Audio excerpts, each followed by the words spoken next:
It was brutal. I thought I was going to die. And there's like 4 pillars of horse care.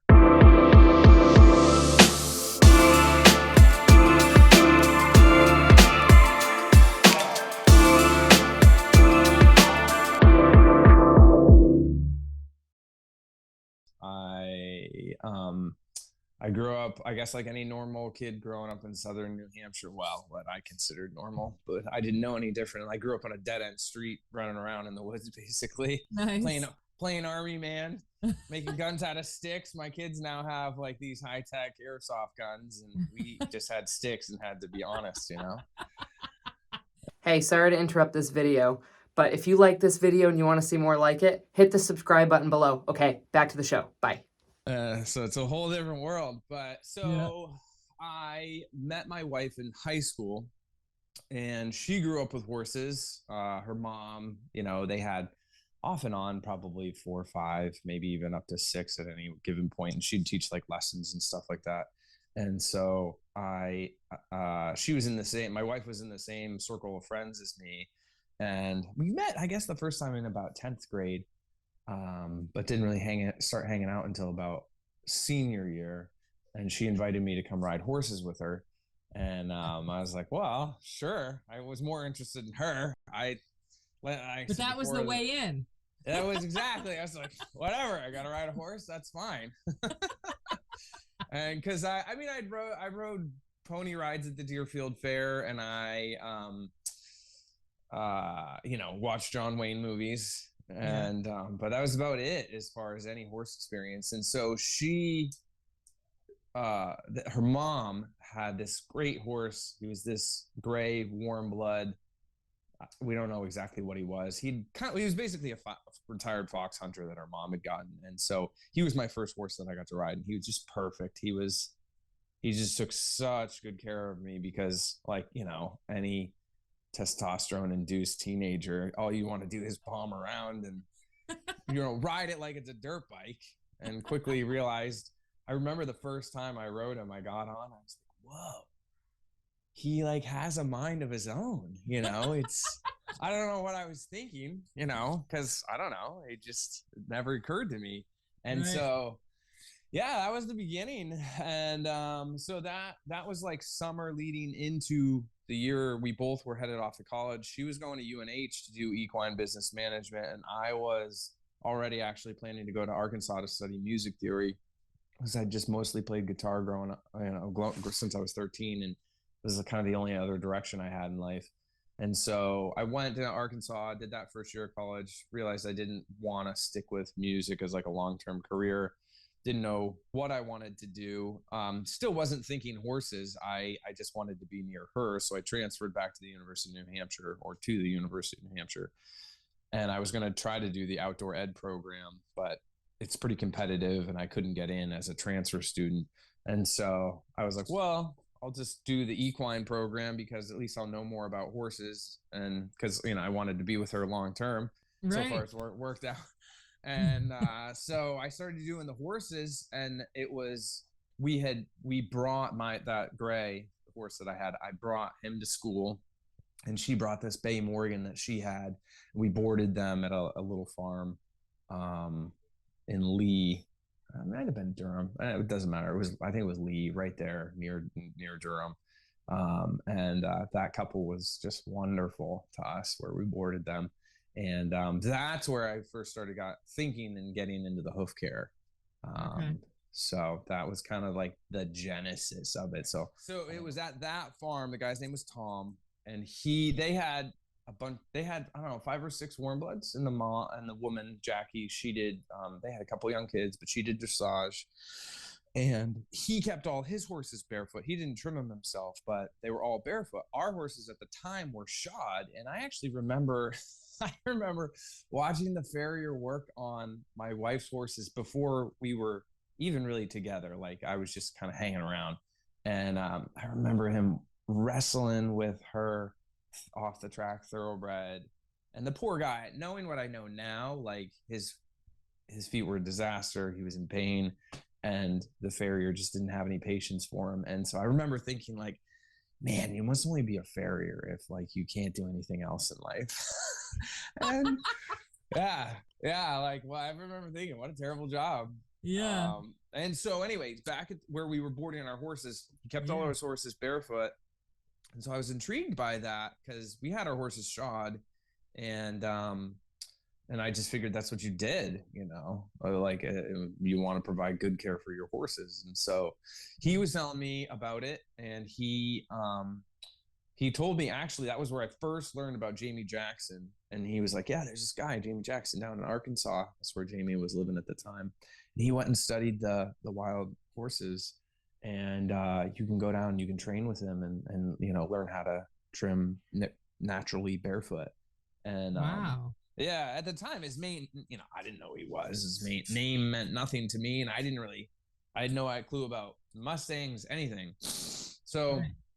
he gave me a couple books actually by Hildred Strother, who I would not recommend. But her books, you know, kind of set me on the trajectory. So I read her 2 books talking all about barefoot and how the foot works and all this stuff. And, you know, some of it was good, some of it wasn't good. But anyways, it just set me on a good track. And then I, you know, like everybody, I jumped online and dove deep into that. I got Jamie's book. I learned about Pete Ramey. I got his book, and I just started devouring it, and it just was like, wow, this makes so much sense, you know. And I've always been more, I don't know. I always ask why. I've always been the type of person where like the simple answer is never good enough for me. Like there's always a reason, there's always a backstory, there's always more to it, and so, you know, I just dug as deep as I could, and so. Once I read their books and everything online, I was like, this is it. I want the shoes off my horses. And I was like, you know, I figured I could probably do it myself. It can't be that hard. And so I called my farrier up and I'm like, hey, come pull the shoes off my horse's feet. I'm going to trim them myself. There was just kind of a pause on the other end of the line. And he's like, are you sure, man? I'm like, yeah. He's like, well, if you run into trouble, just let me know. I was like, yeah, okay, no worries. So yeah, he came, pulled the shoes off. I started trimming them. It was brutal. I thought I was gonna die. Ton of work. I was like sweating bullets, and it took me like an hour to trim my horse. It was terrible. I'm sure I did a terrible job, but they did okay. I mean, I was able to get them both out of shoes and get them going barefoot. My wife's mare had a little harder time. She was pretty foot sore initially, and so we actually got her a pair of boots back when you know, the only thing available was like the Easy Boot, the old Mac, and I think they had just come out with the Boa boot, which were all terrible boots. Now boots have come like light years since then. So then I was, you know, trimming our own horses, and they were doing really well. And then I was like the barefoot evangelist. You know, I would tell anybody who would like give me the time of day. You know, right. And so I was like, well, you know, I was really loving it, and I wanted to do, and I was, you know, at that point I was like, well, I'd like to do something with horses. So that's when I went, I joined the training program that Jamie Jackson had started called the AANHCP, which stands for the Association for the Advancement of Natural Horse Care Practices. Now there's a whole separate arm of the organization that does hoof-care training. The AANHCP is a little bit more like advocacy for like natural horse care. That's awesome. Yeah, so I did that. And at the time it's still decentralized as far as the training program goes, but I went I went out to California. I trained with Jamie. I went down to Florida, Tennessee, Georgia, trained with a bunch of different practitioners at the time. And it was awesome. It was like a whirlwind of a beginning, and all things horses. And I did that while I was in school, so my grades suffered, but I didn't really care because I knew what I was. It worked out for you. So so far so good. Yeah. So that's awesome. I started when I was 20, and I'm 39 now. So there you go. In it for 19 years now. That's awesome. It's been a journey, yeah. And I mean, you've probably collected a lot of similar responses, like feedback from customers as far as like challenges and stuff go. What would you say the biggest challenge horse owners face when dealing with hoof care? Yes, the biggest one if this, well, like we say in our organization, there's like 4 pillars of horse care that all go into helping the hoof be healthy. You got to have a good natural diet. You have to have good natural horsemanship. In other words, like you can't, ride if you're going to be I may step on people's toes here, but if you're going to do reining or saddle seat, it's going to be hard on your horse's feet. It's not going to work out very well. So diet, riding, natural riding, lifestyle, the how you care for the horse, where you keep them, the footing that they're on. And I'm forgetting the last one: diet, horsemanship, lifestyle, whatever. There's a 4th one in there that I'm blanking out on right now. But those 4 things, and if you're if you're short on any one of them, you end up kind of having holes in it there. But honestly, at least in New England, like the 2 big things I would say is, one, pasture. People just putting horses out on grass all the time because of the high sugar content. Horses are a high desert animal. They are not native to the grasses that we have in New England. And so that causes all kinds of metabolic issues. Right. And that affects their feet. Secondly, the type of soils that we have here, they're loamy soils. And so, you end up oftentimes, if you don't do any sort of footing management, you're just in a mud pit all the time. And so those 2 things are probably the 2 hardest things on horses' feet. And then diet. I mean, in New England especially, people are so programmed to feed copious amounts of bagged grain. It was funny because I lived in Arizona for 3 years and I worked out there for 10. And when I first moved out there, it was like, blew my mind because nobody fed bagged grain. Like they would just feed like a hay pellet, some sort of alfalfa Timothy hay pellet, and then like maybe a vitamin mineral supplement and just hay, and that was it. And I just blew my mind because in New England, like everybody feeds a bagged grain. Like it's just doctrine. But oftentimes if you look at those grains, they're just, it's tons of filler ingredients and junk essentially. And there's just much better ways of getting nutrients into horses naturally. So that's a literally long-winded answer to the challenges, but I would say, lots of grass pasture turnout, tons of mud, and then diet. Those are the biggest things I would say that people struggle with. So if you keep your horse off grass, make a decent area for them to live in, like either a paddock paradise track or even just a paddock that's, you've put some footing down so it drains and it's firm and it's dry. They're with other horses, and then you have them on a reasonably simple, naturally forage based diet. I mean, that takes care of most of your issues right there that people tend to struggle with, Right. So do you, what are your thoughts on the different styles of hoof care? And like, I always had the question, why are there so many different styles for this particular thing? And how do you know as an owner that you're choosing the right hoof care for your horse? Oh, it's a cluster of chaos with all of that. It's insane.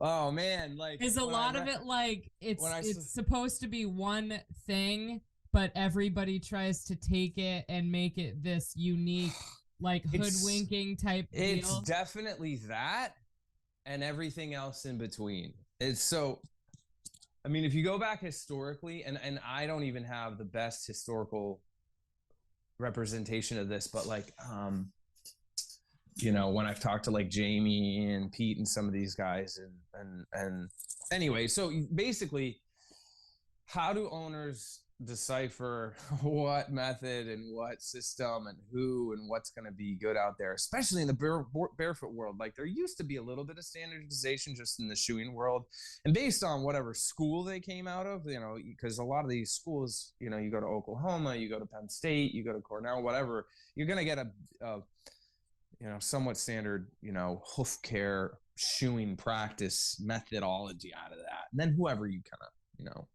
apprenticeship with under that. Whereas in the barefoot world, it is just all over the freaking map based on whatever harebrained theory pops up on the internet as of late. So, what I always tell people is the best, and why I chose the route I did and why I've stuck with principally Jamie Jackson. I've done most of my training with him. He's a dear friend.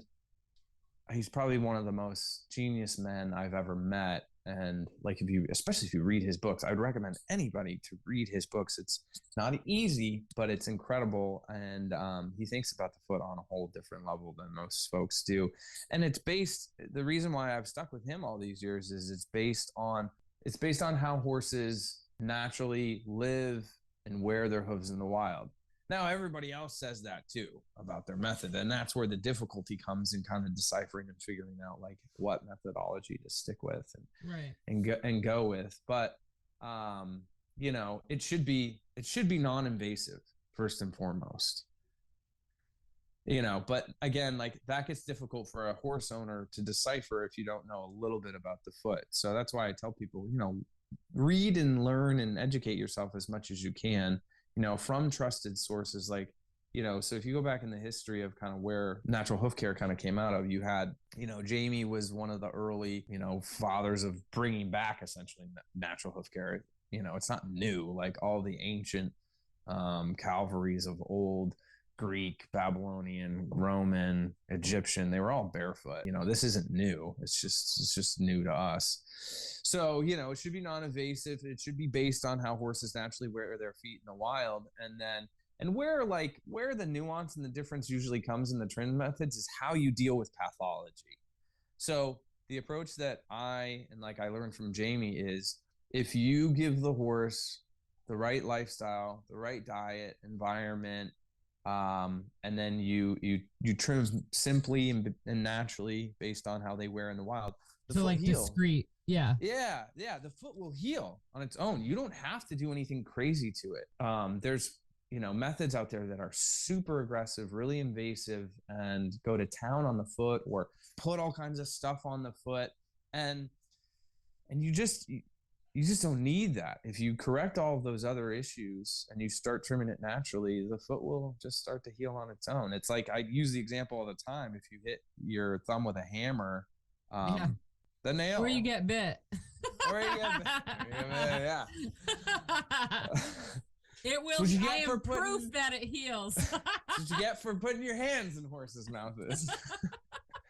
Exactly. So it heals. I mean, the body and the foot is unbelievably amazing at healing. It's and what I've learned through the years is like, the more I meddle, the less I meddle, and less I mess around with stuff and just be a little more minimalistic and give it time, it'll heal. And if you get all the other factors in the environment right, if the horse, you do your best trimming and the horse has whatever, an abscess or laminitis, and then it goes right back out into like a cesspool of hock deep mud, well, that's going to be, problematic, big time. Problematic. Yeah.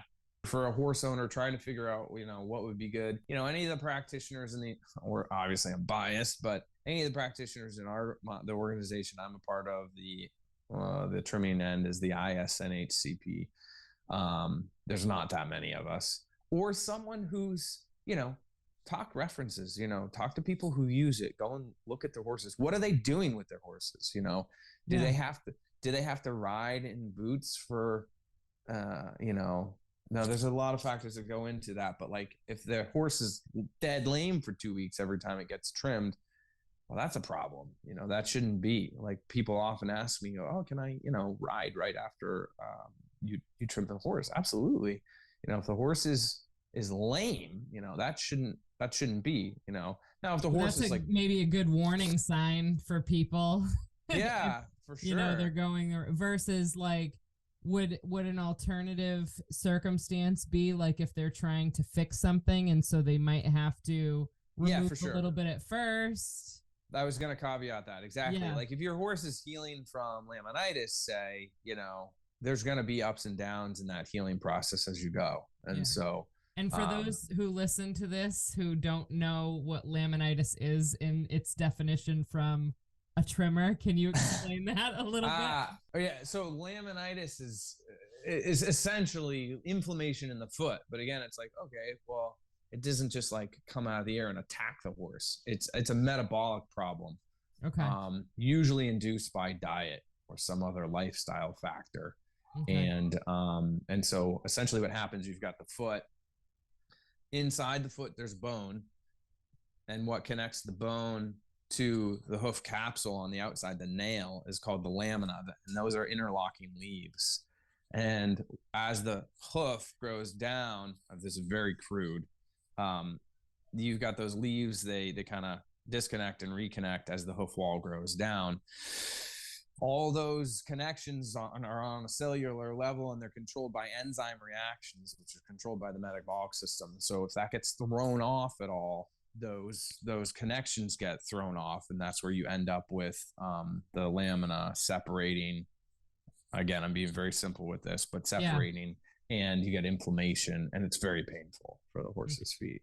Okay. So it's not a death knell. A lot of times people, traditionally people said, oh, if the horse gets laminitis, they're pretty much done for. You got to put them down. Well, that's not the case at all. They can heal and come back from it. But the key is you have to get control of whatever was causing that to happen in the first place, which is usually something dietary, or it could have been short-lived, like a reaction to a worm or a vaccine or some sort of stressful life event or something like that, So that's kind of the short and sweet of laminitis. Now, when people talk about navicular, are those two mutually exclusive, or are they a little different? So they're different. The navicular bone is in the back of the foot, and it's where the deep digital flexor tendon goes down and down and under that little bone. Now, when people say navicular, it depends on who you're talking to and what they mean when they say that. Oftentimes, the diagnosis of navicular oftentimes it just means caudal heel pain, like they're just sore in the back of the foot, basically. Okay. So the back of the foot is mostly cartilage, actually. So the bone that's in the foot is more up towards the toe. In the back, you've got the frog, the digital cushion, the collateral cartilages. Those are soft tissue structures that are weak in most horses, because most of our horses are the equivalent of couch potatoes for people. So anytime those structures are weak, you can have pain back there. So in other words, like if your horse just hangs out in a paddock, most of the time, you drag it out every other week and you want to go, on a 10-mile rocky trail ride, like it's kind of like me dragging you off the couch and being like, all right, we're going to go trail run 10 miles, you'll be broken at the end of it. Yeah. It's somewhat similar for the horses. At mile 3. Yeah. Right? So so it's similar for the horses, and especially for their feet. There's so much soft tissue structure in there that it has to get built up. So now, when oftentimes you'll get a diagnosis of navicular, that'll do x-rays, and they may or may not see any changes on the navicular bone, which means like there's sometimes holes in the navicular bone, there's arthritis buildup there. That may or may not be causing pain. Like I have horses I work on that have pretty bad looking navicular bones and are totally sound. And so just because there's changes in the navicular bone doesn't necessarily mean that the horse is going to be lame.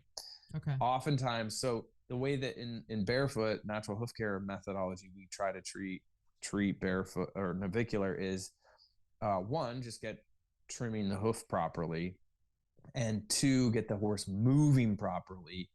And ideally, you want them doing that on their own. So more behavioral based lifestyle movement that they're going to be doing all the time, not so much you trying to get on them and ride them. That's why things like a paddock paradise track are wonderful for helping things like navicular.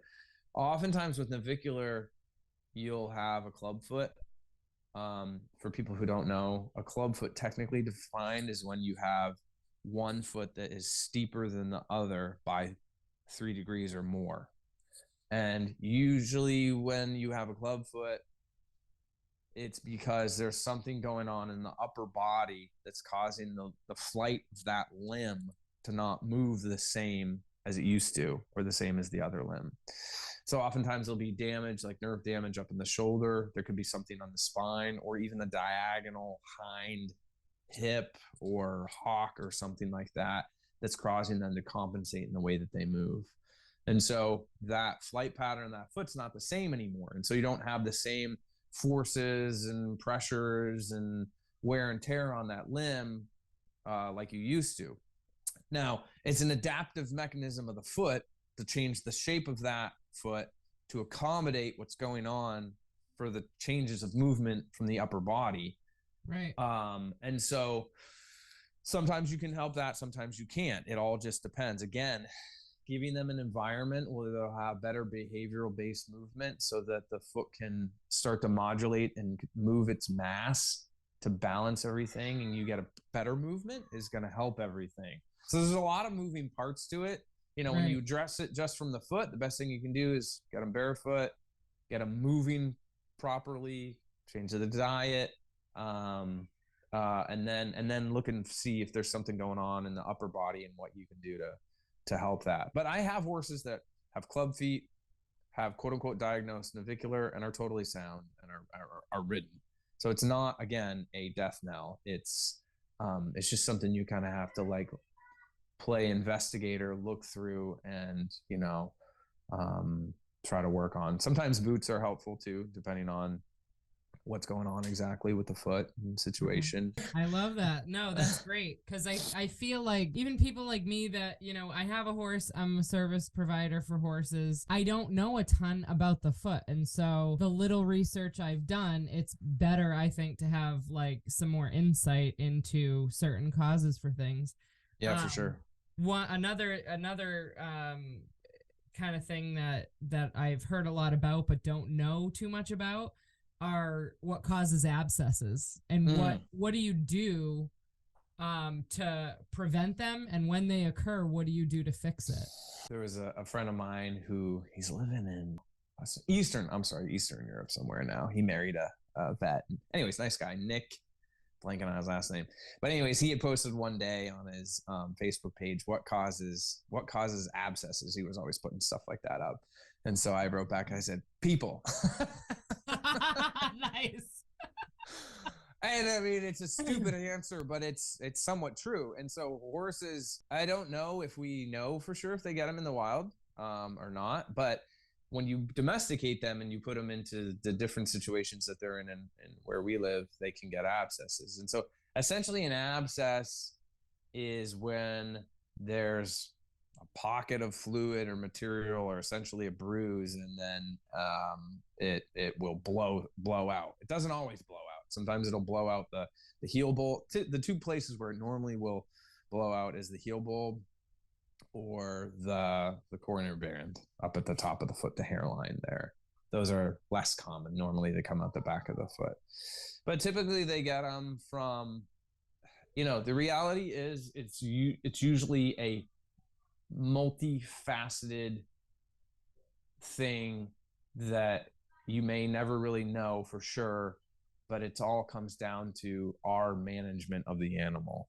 And so they happen in domestication. The best ways to try to avoid them is everything I kind of talked about before, having a good living situation that they're in, footing, movement, lifestyle, good diet, activity, all that stuff.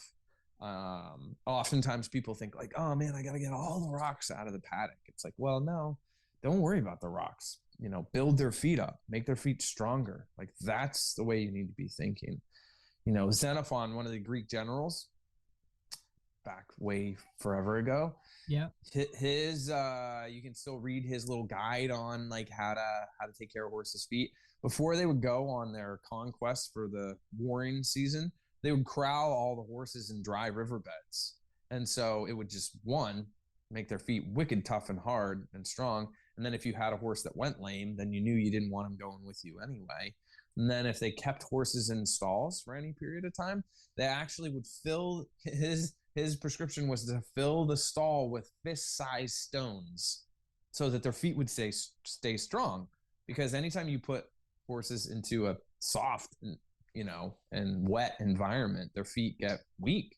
They just Right. that's just the way it works. And so, and then you can get thrush too. Yes, all Right. kinds of fun things. Yeah. So the best Yeah. way to prevent abscesses is to those lifestyle issues. And then, what do you do if you suspect you have an abscess? So I take a non-invasive approach. In other words, I never dig for them, and I would never advise digging for them. Some farriers do. Some vets will. My recommendation, I always tell my clients, like, don't let the vet dig it out. So 2 reasons. One, they unless there's some crazy infection or something going on, other thing going on, they always work themselves out. And usually within 5 to 10 days, it'll blow out, or they'll slowly start to heal it internally, and you'll watch the horse gradually get better. If they blow it out, it'll be like the horse is lame. They blow it out, like the next day they're 90% better, except like, sharp turning circles and stuff. And when you dig them out, if you miss it, you just created another hole in their foot. And then you got to manage that. You got to wrap it. It's just a nightmare. So it's just not worth it. And then you're opening them up to secondary infection. So right.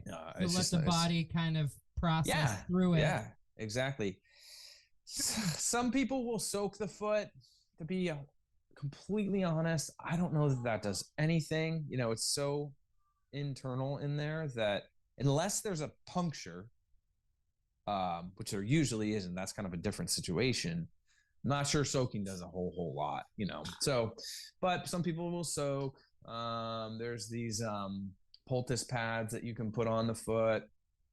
Again, I don't know that they really do a whole lot. The reality is, you just kind of, watch the horse, give them time, let it work it out. Don't stall them, let them move around, but don't drug them up either so that they feel like they're great and go, crashing around the paddock either. So, right. But on the other hand, it's like if they're low man on the totem pole, and you don't want them being chased around and forced to move either if they don't, if they can't. So, but typically 5 to 10 days, it'll either blow out on its own or slowly absorb. And then the foot will start to heal internally from there and start to grow out. And that's kind of a whole nother process where, like, if you've ever had a blood blister, like, that skin underneath has to heal, and then that old material will eventually let go once the stuff underneath has filled in and grown and gotten strong. Okay. So that's an awesome description too, because I'm a visual learner, so just seeing that in my head is like, they can get gnarly. They can get gnarly, unfortunately. So what would you say to people? Because I mean, being in New England, we have the unfortunate circumstance, especially lately, that we are surrounded by nothing but wetlands. We are like in wet paddocks, we're mud. Is there anything that we can do to prevent our horses from getting their feet too weak, where they develop a lot of thrush, or maybe they get punctures, or what do you know of any products, or if we're in a circumstance where we can't change their environment because that's just where they live, that's where that's how the property is, right. Yeah, no, I know. I mean, it kind of comes down to doing the best you can in the situation you can. So if it's your own place and you can spend some money and improve the footing of where they are most of the time. So your typical New England paddock is like however big it is. And then, but near the gate, there's the running shed or the barn, the water and the hay, and that's where the horse stays. Right. And they don't move that much. Right. So if that's your typical situation, one, improve the footing in that little area. If you can scrape off the loam and you can put down some material, I tell people, like, you want basically like a dirt road consistency. You don't have to put anything like fancy and special down. It just needs to be firm and drain. And so if you can do that, beautiful. And then from there, try to get the horse moving. Try to separate those things. Like, you don't want the hay and the water and the shelter all in the same spot, because otherwise the horse is going to stay there. As my friend Jamie Jackson would say, they are lazy opportunists. So they will stay where it's easy. So try to get them moving, so separate those things. If you can put in a little paddock paradise track, do that, that's phenomenal. If you're in a situation where it's not your place, you're boarding, whatever, do the best you can. Things like, probably the biggest thing that you'll have control over is the horse's diet. Feed them as good a natural diet as you can. One that's, forage based, and then from there, just stay on top of their feet, watch them, have your farrier trimmer, point out, what do good frogs look like versus bad frogs? And then, how can you treat them and what can you put in there? There's all kinds of different thrush medication stuff. There's, I'll use whatever, to be perfectly honest. But like right now I have, Farrier's formula makes this hoof clay it's like Data Life hoof clay. You can pack that in. I like that because it stays in there. What do you think of field paste? That's fine, Yeah, similar, right? Where it forms similar like idea. Clay, hardens. Yep, similar idea. That's fine. Yeah. So, and there's a bunch of different hoof clays now on the market. Some are really expensive. Yeah. You can, if you're really do it yourself, you can make your own with the different combinations of stuff. Like even I remember back in the day, I don't know, it's probably different what he recommends now, but I know Pete Ramey was recommending like you could mix athlete's foot cream and antibiotic ointment together, put it in a syringe and inject it in there. So, management of that and trying to just keep because like thrush technically defined is when you actually have an infection going on in the foot. Most of the time, that's not the case. Most of the time, what people think is thrush is just really weak frogs where the rate of breakdown on the frog material is faster than the rate of growth and production. And it's usually because of two reasons. One, the footing, the condition that the horse is living in. Secondly, the health of the material that the horse is producing, which it goes back to diet, lifestyle, stress level. I mean, the reality is like, it's, as I've been in this long enough and I've followed horses in different areas, like kind of your bigger barn boarding situation is a super stressful environment for a horse, even if they're okay with it. And that affects the health of their feet. And so you'll see that. So, again, I tell people, I'm like, we have horses because we like them and we love them. And this is fun. We're supposed to be having fun. It becomes a nightmare for a lot of people. And so try to have fun. Don't overstress it too much. Do the best you can. But if you don't have control of the situation, if you can have them on a good diet and then manage their feet and their frogs, you're doing pretty good. And then, try to ride them, try to keep them moving. I mean, that's the other thing is like, if your horse is in a boarding situation and they don't move much, the more you can get out there and hop on and go for a hack, like that's great. They need that, Or if they can't, at least take them for long extended periods of walking because they can walk. Yeah. And they get blood flow, but if, for whatever reason, if they have kissing spine or something along those lines where they can't be then movement is medicine. Yeah, it is. And I mean, thankfully, like, the horse world has come a long way. Like, who was I talking? I was talking to somebody about, I think I was talking to my dad and he was asking me about like, are a lot of people, going barefoot now? And I was like, oh yeah, it's like common now and not as like contentious as it used to be. Like I used to have to not argue, but like defend myself all the time back in the day. Cause like, the debate was like shoes versus no shoes. Now it's more like how to trim in a particular instance and like management things. Like that wasn't even the conversation. I was just trying to get people to take the shoes off. And then, you went from there. So things have come a long ways, and it's good. And now you're even starting to see people putting their own little Paddock Paradise tracks up. There's actually a handful of boarding Paddock Paradise tracks. I remember sitting in Jamie Jackson's living room and him showing me the Paddock Paradise book manuscript, and I'm thinking like, this is crazy. And that was a long time ago. So it's come a long way, you know. I mean, as far as all that goes, it's all good. But you know, we're always trying to strive for better. Totally. Yeah. That's awesome wisdom. What would you impart for wisdom when it comes to, you know, maybe some owners that are new to, you know, owning horses, or maybe they've been in the game for a while, but they keep hitting a wall with, you know, their farrier or replacing their farriers? What would be some good advice as far as like what owners should do to make things better for their farrier, but also how can they be better at selecting the right farrier for their horse? Because I do understand that some farriers that do primarily shoe, they will trim a horse for the shoes, but not necessarily know what you know as a barefoot trimmer, where this is your primary practice. And I know those are, you know, a couple questions wrapped in one. Yeah, right. Yeah.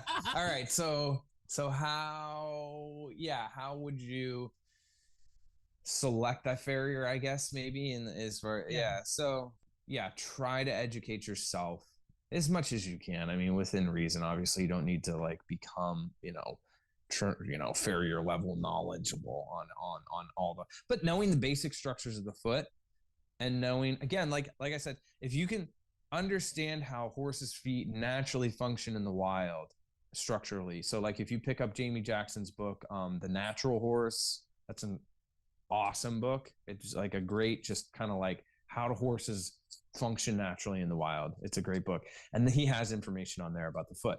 And so then you'll understand the structures and the function. So then if you understand the basic structures and the basic function, then you can ask, you know, somewhat informed questions.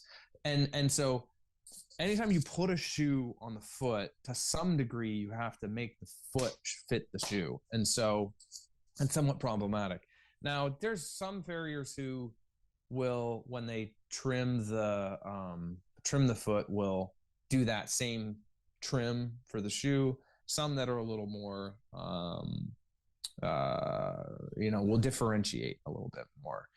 So you just have to kind of talk to them. And again, like, you know, if you can talk to other clients of theirs and find out, like, you know, how, if your horses, if they do shoes and barefoot, talk to some of their other barefoot clients and like, okay, are they, you know, how are their horses? What do they do with their horses? If they're just kind of sitting there, you know, that may not be, but if they're doing, you know, barefoot endurance, and then he's probably not hacking on them to death. You know, he's probably doing a halfway decent job, or she. And so what's some advice that you can give owners that, whether they're new or whether they've been around, but they keep hitting a wall with their farrier, whether it's their horse isn't behaving, or what are some things, you know, they can do to, I guess, be a better client to a farrier and make your job easier, I guess. Yeah. Wow. There's a bunch of things. No. I mean, like, be prepared. It's usually little stuff, you know, like, you know, I'm not a super high maintenance farrier. Like, I don't mind trimming horses out in the paddock. However, if like I'm standing in ankle deep mud and the horse is in ankle deep mud, like, that's just, I don't want to do that anymore. You know what I mean? I've done it. You can do it. And the horse is probably saying the same thing. Well, I don't want to do this anymore. Yeah, and the reality is the better situation environment you can make for your farrier or trimmer when he's working, the better job he's going to do. You know, if you're standing out there in the rain, in the mud together, he's going to just get it done. You know what I mean? And so not that I'm saying he's going to do a bad job, but he's not going to take his time either. So if you can, you know, be somewhere that you've got good, you know, somewhat level, firm footing, the horse's legs aren't like plastered in mud. Sometimes it's raining and they're wet and their legs are wet, whatever, that's okay. and even if they are muddy, maybe just providing a towel where you can wipe off the mud. That's great. And then you don't have to pick I've got some clients who are like neurotic about picking their feet out before I get there. It's like, I can pick them out. It's not a big deal. Don't worry about that. That doesn't bother me. And then, if your horse is, just generally handling your horse periodically, like I have some clients where the horse gets handled when I'm there, and sometimes that's okay. And sometimes it's not that okay because the horse is only getting handled when I'm there. So just try to handle your horse regularly. And then you don't even necessarily always have to pick up their feet, but pick up their feet now and then, so that they're just used to doing that and having to stand there. Sometimes, the horse can munch on hay while I'm working on them. Like, again, I try to keep things simple, and like, if the horse is happy, I'm happy. Right. And, if that's the other thing, like you as the owner, like if the horse is always in a herd and, the herd's over here and the barn's way over here, and you bring the horse over there and it's all like stressed out, like that's just not going to go well for either of us. So understand your dynamic and what your condition exactly. is. And or the other thing, so what oftentimes will happen is, like, if you bring all the horses, say you've got 6 horses, you bring them all in at night, I show up at 8:00 in the morning, we're going to trim them all, and I start on one horse, put them back in the stall. Like, don't one at a time put them all out after I trim them, because by the time you get to the last horse, they're alone. He wants to go out. He doesn't want to stand there on 3 legs, He wants to go out and be with his buddies. So understanding a little bit of behavioral dynamic like that, horses are herd animals. They want to be together. Helpful. Yeah. And then another thing, like, again, like I said, I don't mind like trimming oftentimes I'll trim horses where in their paddock and maybe there's a run-in shed and there's a good area to work. That's totally cool, especially summertime. It's nice out.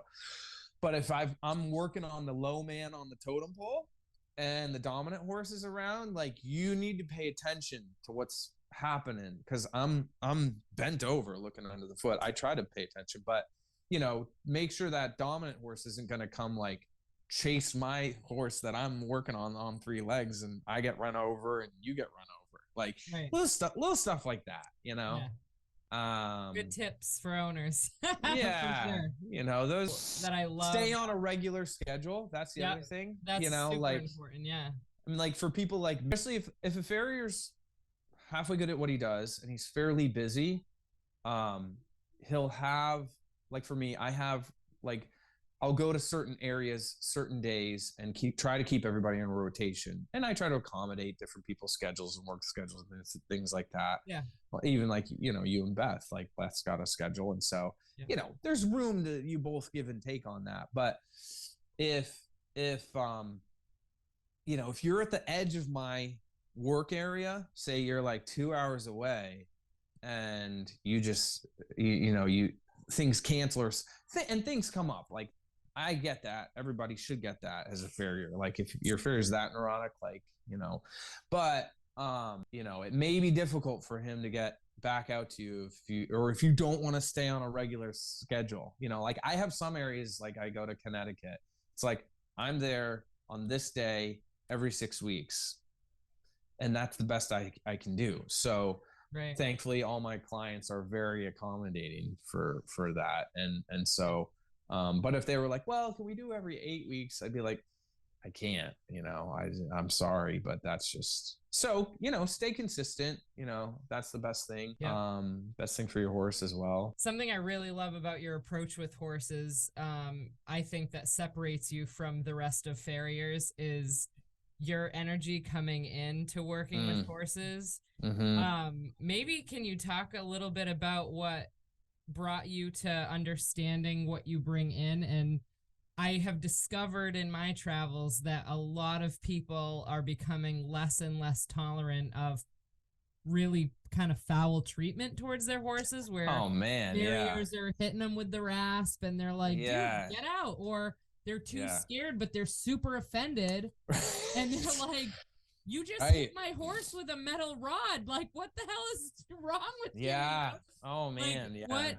I feel like that really separates you, and I think maybe the trend is happening. But maybe talk a little bit about how you came to that way of being, and maybe others could follow suit in that way.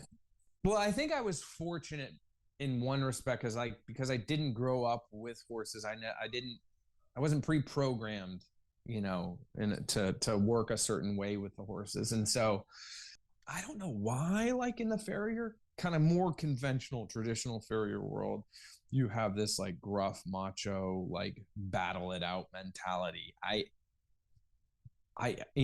There's an element of relative dominance that functions just within how horses work with each other, and you enter into like that. a hierarchy. And so there's an element of that for sure, but it's not this like cruel dictatorship. It's much more of a partnership. And so for me, it took me time to kind of figure that out, because anyone who's worked with horses, as a career, like anything, probably it can push your buttons and you can want to go nuclear. But what I realized really early on, like, and this going way back, like I had a wicked temper and anger issue, like probably a lot of young men when I was in my late teens and early 20s. And part of what helped me to change that was realizing was my work with the horses was that you kind of get back what you put into it. And so it's like, if you're gonna like make a battle with the horse, then the horse is gonna make a battle of it and you're gonna lose. And so I realized really quickly, like, if I was gonna get anywhere or have success and be successful or do anything with horses, is I had to get control of my emotions and my energy, and I had to regulate that, because horses are a prey animal. They are masters at reading everything that's going on around them and sensing everything that goes around them. That's how they stay alive. And my first horse taught me so much of this, because if I was like nervous or like if I was angry or whatever, like I could feel his energy change underneath me. And I remember thinking like, whoa, like this is so wild. And then when you start trimming and you get under horses, I just slowly through just experience realized all of that, and I had good teachers that kind of helped me with a lot of that. And I kind of started doing natural horsemanship stuff pretty early on. And so that just kind of clued me into like, I don't know, reading the horse and how their behaviors work and how they react and respond to things. And so, and then watching farriers just like yelling at the horse and beating on them. And that's not to say that I don't ever like bump a horse or, move them around to create like earth the horse, like, hey, we're working here. Let's pay attention. But there's a give and a take in that. And you have to know what type of horse you're dealing with and the situation that you're dealing with. There's a lot of moving parts there. And so there's some horses that like you have to like bring the energy of the situation way down. There's other horses where you need to bring it up a little bit just for a moment and bring it right back down to build that communication and that flow with them. And then, there's other things like I have a certain pattern that I work around the horse. It's always consistent. There's a rhythm to that. Horses are very rhythmic. There's just all these little things that you kind of pick up through time. Interchangeability, right? Being interchangeable with the horse and totally knowing when to shift. And even like knowing like what's bothering the horse in this situation. Like I have some clients where I'm like, you go stand over there and the horse and I will be much better together without you. It's nothing personal. Right. I was fortunate, to learn from good people and to, to kind of, and I wasn't pre-programmed with anything. And then I don't know. I don't think it's rocket science. Most people, you see a farrier yelling and wrestling with a horse, and it's just like, well, that's terrible. There's got to be a different way, Right. A better way.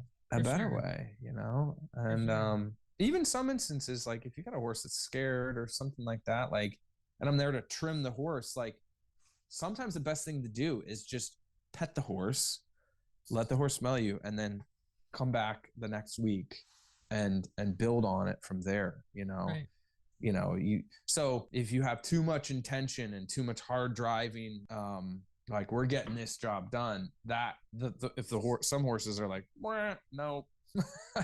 And I've learned to be much more easygoing and relaxed and flow with the situation and work with the horse. And like one of the things Jamie always told me, he's like, don't forget about the horse.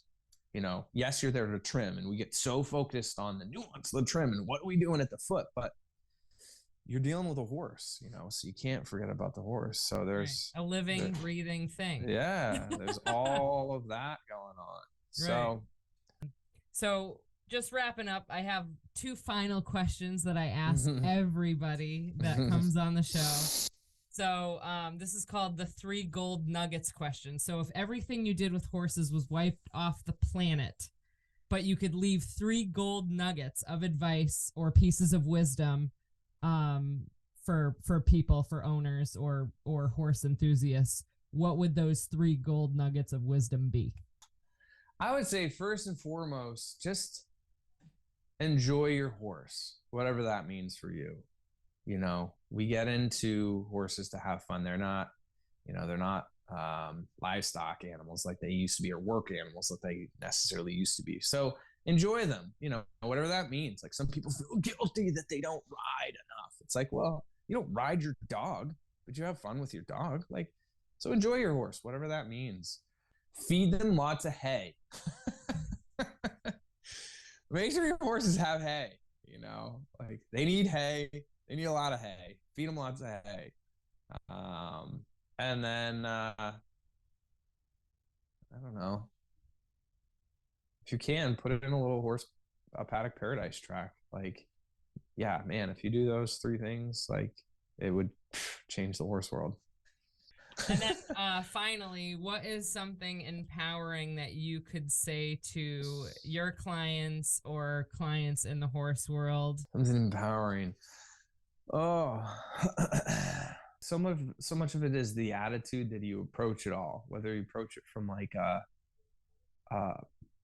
your involvement with your horses from like a negative or a positive standpoint. And so approach your horses and all these like management decisions. Like it can get really like stressful and really negative and really like, you know, how can I help my horse? Like, just like slow down, step back, and, you know, just kind of like observe and watch your horse, and then try to simplify things. Like, what's my horse really need, you know?